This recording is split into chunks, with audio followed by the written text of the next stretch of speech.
नमस्ते गाइस, आशा छ तपाईँहरू सन्चै हुनुहुन्छ र म पनि सन्चै छु। यो मेरो गाउँ साइडपट्टिको भ्यू देखाउँदैछु तपाईँहरूलाई। यो अहिले देखिरहेको चाहिँ मेरो गाउँ हो।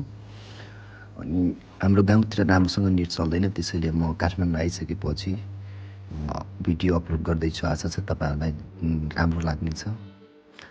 लाइक कमेन्ट गरिदिनु होला र सँगसँगै सब्सक्राइब पनि गरिदिनु।